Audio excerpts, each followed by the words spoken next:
Hello everyone, আসসালামু আলাইকুম। কেমন আছেন সবাই? আই হোপ সবাই অনেক বেশি ভালো আছেন। আলহামদুলিল্লাহ, আমরাও অনেক অনেক ভালো আছি। আজ আপনাদের জন্য নতুন আরও একটি রেসিপি নিয়ে চলে এলাম। আজ শেয়ার করব দুধ চিতই পিঠা। কীভাবে খুব সহজেই দুধ চিতই পিঠা তৈরি করা যায় তার সকল টিপস অ্যান্ড ট্রিক সহ আজকের রেসিপি। কোনো রকম বেকিং পাউডার বা বেকিং সোডা ছাড়াই এই পিঠাগুলো তৈরি করব। তো বন্ধুরা, কথা না বাড়িয়ে চলুন পিঠা তৈরির মূল প্রস্তুত প্রণালীতে যাওয়া যাক। দুধ চিতই পিঠা তৈরি করার জন্য প্রথমে একটি মিক্সিং বোলে নিয়ে নিচ্ছি মেজারমেন্ট কাপের 4 কাপ আতপ চাল। আমি আমার পরিমাণ মতো চাল নিচ্ছি, তবে আপনারা চাইলে কম বেশি করে নিতে পারেন, কোনো অসুবিধা নেই। এখন এই চালগুলো খুব ভালোভাবে কয়েকবার পানি পাল্টে ধুয়ে ভিজিয়ে রেখে দেবো সারা রাত্রের জন্য। ফিরছি পরদিন সকালবেলা। দেখুন, পরদিন সকালবেলা চলে এলাম, চালগুলো ভেজে একদম নরম হয়ে গিয়েছে। এখন ব্লেন্ডার জার করে পেস্ট তৈরি করে নেব। দেখুন, সবগুলো চাল ব্লেন্ড করে পেস্ট করে নিয়েছি, দেখেই বুঝতে পারছেন। এখন এর সাথে অ্যাড করে দেব পরিমাণ মতো লবণ। দেখুন, চালের ব্যাটার কিন্তু অনেক ঘন আছে। এখন আমি হাত দিয়ে খুব ভালোভাবে ফেটিয়ে নেব। যেহেতু এখানে আমি কোনো বেকিং পাউডার বা বেকিং সোডা অ্যাড করব না। চিতই পিঠা তৈরি করার জন্য ব্যাটার খুব ভালোভাবে ফেটিয়ে নিতে হয়। চিতই পিঠার ব্যাটার যত ভালোভাবে ফেটিয়ে নেওয়া হবে, পিঠাগুলো তত বেশি নরম তুলতুলে ও ফুলকো হবে। দেখুন, প্রায় 6 থেকে 7 মিনিটের মতো ব্যাটার খুব ভালোভাবে ফেটিয়ে নিয়েছি। ব্যাটার কিন্তু এখনও অনেক ঘন রয়েছে। এখানে আমি অল্প অল্প পানি দিয়ে পাতলা ব্যাটার তৈরি করে নেব। তবে একসাথে বেশি পানি দেব না, অল্প অল্প পানি দেব আর ব্যাটার রেডি করে নেব। একসাথে অনেক বেশি পানি দিলে দেখা যাবে ব্যাটার অনেক বেশি পাতলা হয়ে যেতে পারে। সেজন্য অল্প অল্প পানি দেব আর মিশিয়ে নেব। মেশানো শেষে আপনাদের দেখে দেবো ব্যাটারের ঘনত্ব কেমন রেখেছি। দেখুন, কয়েকবার পানি অ্যাড করে আমি পাতলা ব্যাটার তৈরি করে নিয়েছি। আপনাদের দেখে দেবো ব্যাটারের ঘনত্ব কেমন, দেখে বুঝতে পারছেন। এভাবে করে ব্যাটার রেডি করে রেস্টে রেখে দেবো 20 মিনিটের জন্য। এই 20 মিনিটে চিতই পিঠার জন্য ব্যাটার পারফেক্টভাবে সেট হয়ে যাবে। এখন রেস্টে রেখে দিচ্ছি 20 মিনিটের জন্য। 20 মিনিট পর ফিরে এলাম। দেখুন, এই 20 মিনিটে কিন্তু ব্যাটার অনেকটাই ঘন হয়ে গিয়েছে, দেখে বুঝতে পারছেন। আবারও 2-3 মিনিটের মতো খুব ভালোভাবে ফেটিয়ে নেব। দেখুন, 2-3 মিনিট খুব ভালোভাবে ফেটিয়ে নিয়েছি। এখন ব্যাটার অনেকটাই ঘন হয়ে গিয়েছে, আরও সামান্য একটু পানি অ্যাড করে দিচ্ছি। পানি দিয়ে আবারও খুব ভালোভাবে ফেটিয়ে নিচ্ছি।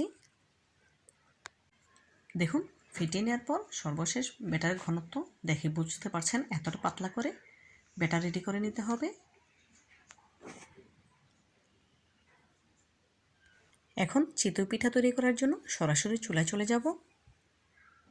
দুধ চিতই পিঠা তৈরিতে খেজুরের গুড় ব্যবহার করব। নিয়েছি গ্রেট করে নেওয়া 1 কাপ খেজুরের গুড়, সামান্য একটু পানি দিয়ে গালিয়ে নিয়েছি। ঘন করার প্রয়োজন নেই, শুধু গুড় গলে গেলেই হবে। চুলা থেকে নামিয়ে নিয়েছি। এদিকে একটি প্যানে নিয়েছি 2 লিটার লিকুইড দুধ, জাল করে 1.5 লিটার মতো করে নেব। ফ্লেভারের জন্য দিয়েছি 1 টুকরো দারচিনি, 3টি এলাচ। অনবরত নেড়েচেড়ে দুধ জাল করে নিচ্ছি।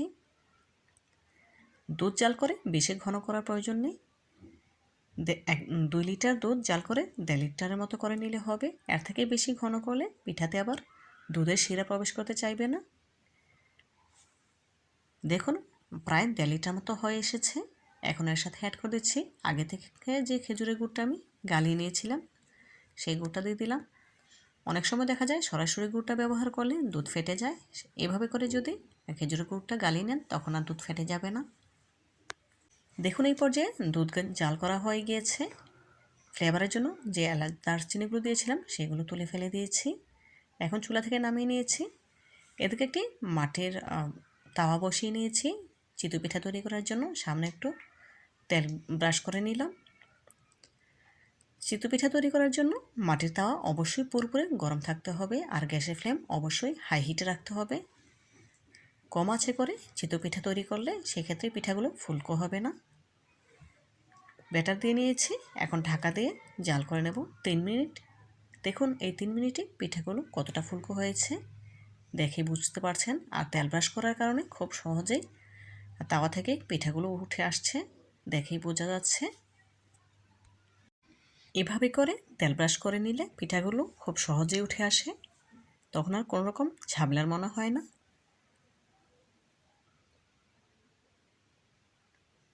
দেখুন আবারও তাওয়াতে চিতই পিঠার ব্যাটার দিয়েছিলাম, পিঠাগুলো হয়ে গিয়েছে। দেখুন কতটা ফুলকো হয়েছে।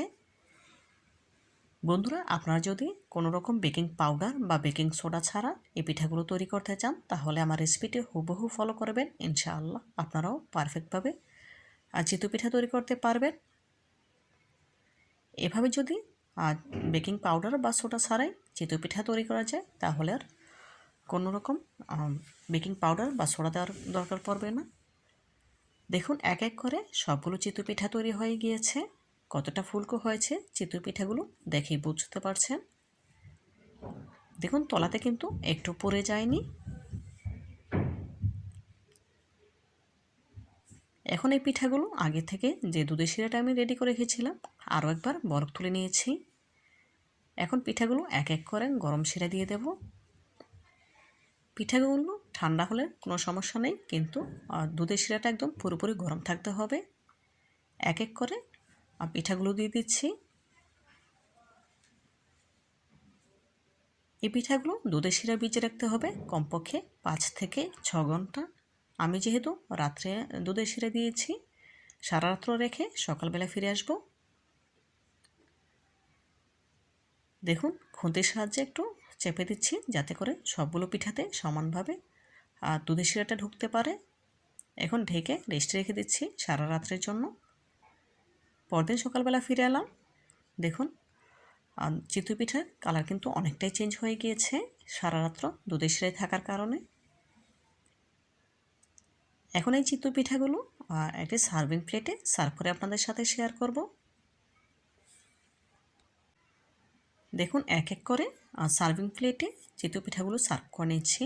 মাশাআল্লাহ, দেখতে কতটা সুন্দর এবং লোভনীয় লাগছে দেখেই বুঝতে পারছেন কালারটা কতটা সুন্দর হয়েছে।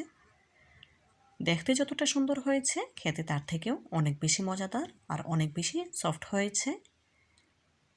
এখন একটি চিতই পিঠা আপনাদের কেটে দেখাবো। দেখলেই বুঝতে পারবেন চিতই পিঠাগুলো কত বেশি নরম তুলতুলে হয়েছে। দেখুন একদম সফট হয়েছে পিঠাগুলো।